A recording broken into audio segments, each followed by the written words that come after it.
Welcome back to Sean Eats. I hope you're all well.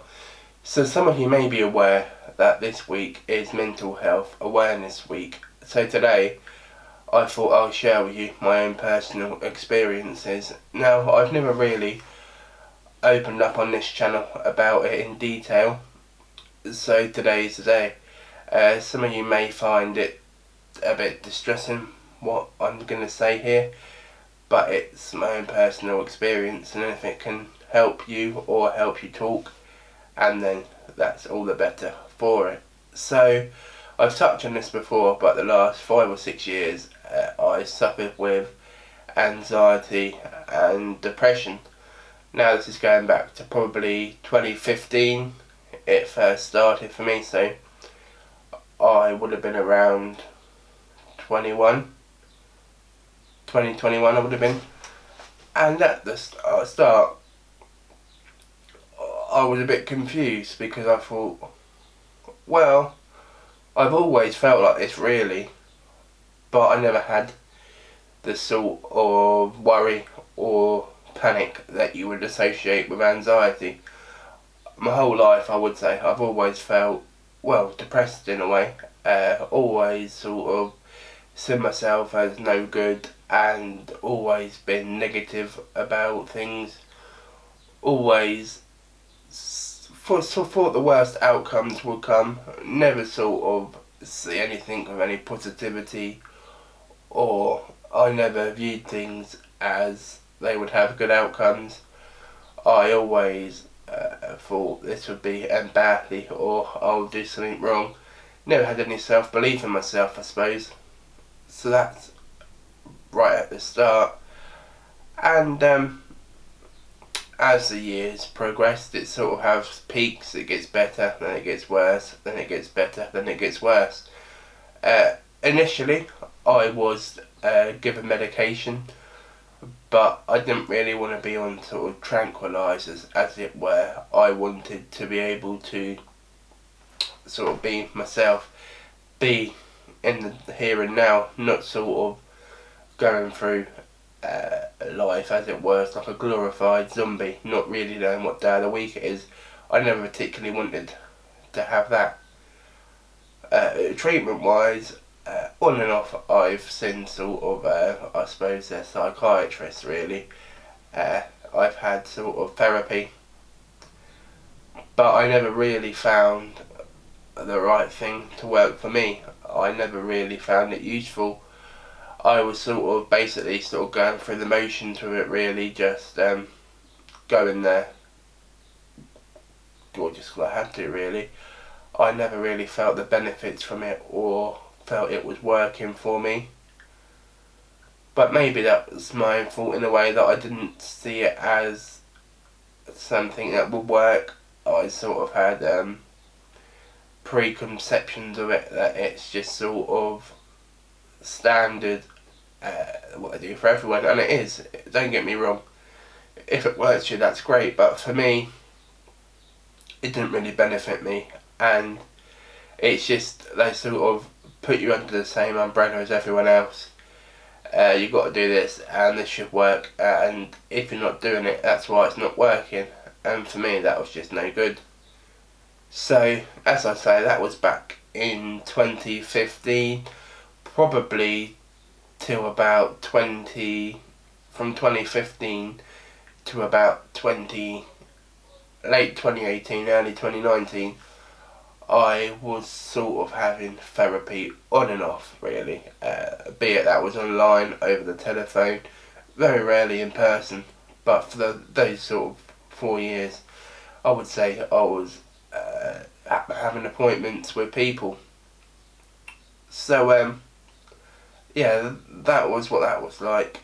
And for me, the things I sort of suffered with mainly was crowds of people, face-to-face appointments. I still don't do them now. I still struggle.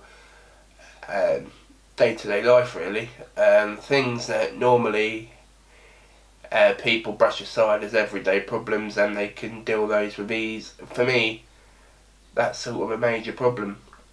How I handle that, things like appointments and things. Normal people, yep, they get up, get prepared, go. But for me, I have to sort of build up the courage and build up myself, psych myself up to be able to go, because for me, I just really struggle to, well, interact with people, I suppose you could say, just because of my self-belief and self-confidence isn't there. And you may think that's strange, me doing these YouTube videos, speaking in front of a camera, you know, putting myself on the internet. But for me, that's sort of what I like doing. I don't struggle with this, you know. It may reach 5 people, it may reach 5,000 people. But for me, I find comfort in doing this. It's, I suppose it's my release, getting to speak to people in the world, I suppose, in a way. But anyway, I got off tangent a bit there. But that's sort of where I am now. And as I say with the depression, I would say I've always had it really, without knowing. And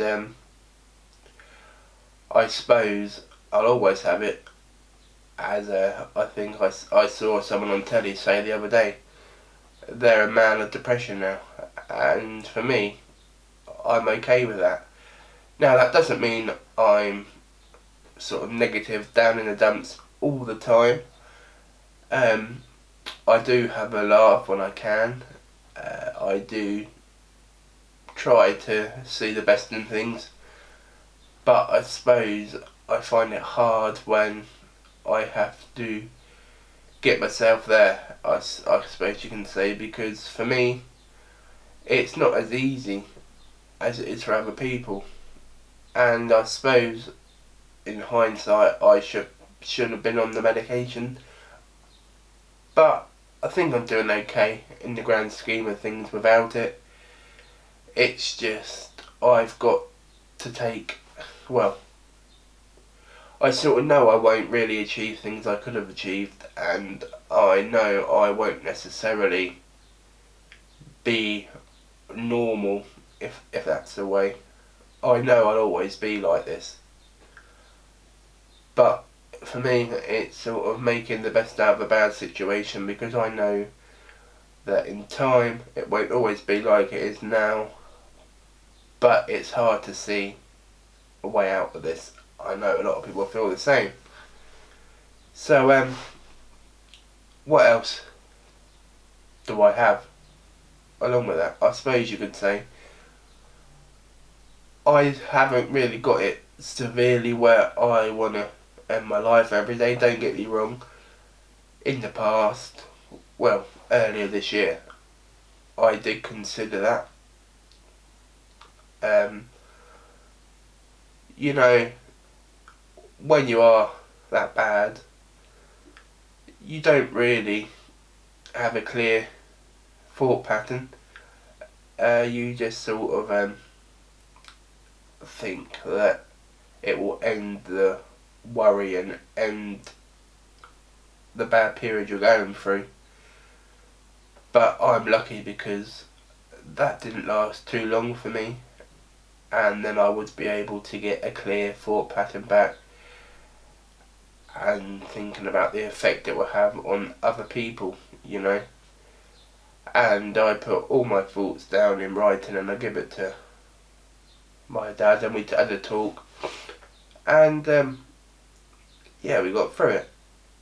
So it's important to talk. I've got to emphasise that a lot. It's important to tell people if you're struggling, if you're having a bad day, if you're having those thoughts that no one likes to have, really. It's important to share what you're thinking with people. It's important for people to know that you're not doing that good, because there are people that will help. And I know people's misconceptions are, oh, if I say this to someone, I'll land up in a nut house or something. But no, that's not the case at all. There's great people out there. I mean, I'm probably not the best example about having treatment, and as I said, I just went through the motions with that, but there are people you can speak to, and there are people that will listen, and there are people that are there to help you. I know from my own experience, admitting that there's something wrong and admitting that you need help is probably the hardest thing you can do, because a lot of people don't think they've got anything wrong with them. I probably am the prime example of that. I was probably in denial for a long time, you know. But speaking about it and letting people know how you're feeling is the best thing you can do. And I know it's scary, I know it's daunting, I know it's something you don't want to do, but please do it, because I know really you want to be here. You don't want to be dead, you do want to be here. But it's hard to see a way out, and I fully understand that. But I can't emphasise enough, if it's a family member, if it's someone like Calm, if it's someone like the Samaritans, you just reach out and just say, hey, I'm having a bad time, what can you do? And they'll be more than happy to help. Thanks for watching, guys. Don't forget to like and subscribe and follow me on social media. As always, I'll put my links below, and yeah, please just know you're not alone, and there are people there that will listen and help you. Thanks for watching, guys. I shall see you next time.